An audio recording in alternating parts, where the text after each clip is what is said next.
Good evening, everybody. We are in week 5 and we are looking at servant leadership. This week, in reading about servant leadership, I try to understand the paradox of the description of this type of style of leadership, leader and servant.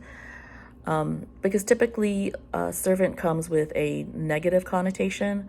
If you look at synonyms for servant, you'll see things like slave, valet, maid, butler, titles typically given to people who do menial jobs.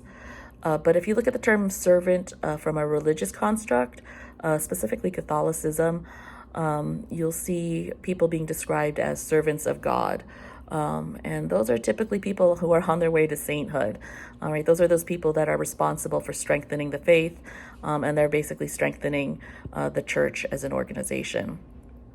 So it wasn't surprising that when I looked at the biography of Robert Greenleaf, who first described servant leadership in 1969, that he drew inspiration from his Judeo-Christian background. So servant leadership, according to Greenleaf, focuses primarily on the growth and well-being of their follower.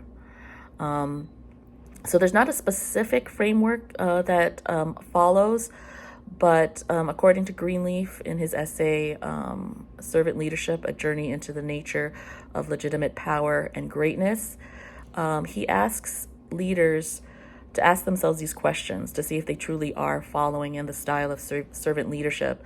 And that is, does the served grow as persons? Do they, while being served, become healthier, wiser, freer, more autonomous, more likely themselves to become servants? And what is the effect on the least privileged of society? Will they benefit or at least not be further deprived? So again, at the center of Greenleaf's style of leadership is the follower, and really promoting personal growth and helping that follower also reach their ambitions. And Knight et al. Felt that in fulfilling the followers' personal growth and ambitions, the organization, their objectives will ultimately follow. So where can we use this style of leadership? Terpstra and Rosell in 1993 state that the human element, I almost said elephant, element is key to organizational effectiveness in this construct. So I feel that it works better in industries where they're trying to leave the world a better place, just because a lot of the goals that Greenleaf describes are altruistic. So service industries like Make-A-Wish Foundation or the Leukemia and Lymphoma Society.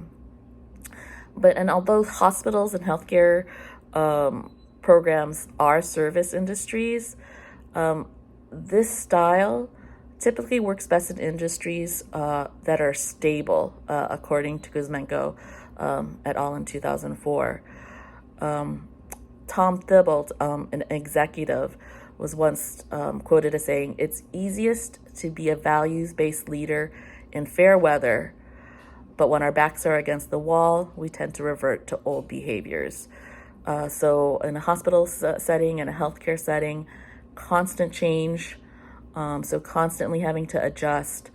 So probably not the best situation to apply servant leadership. Again, mostly I think it works in a smaller setting.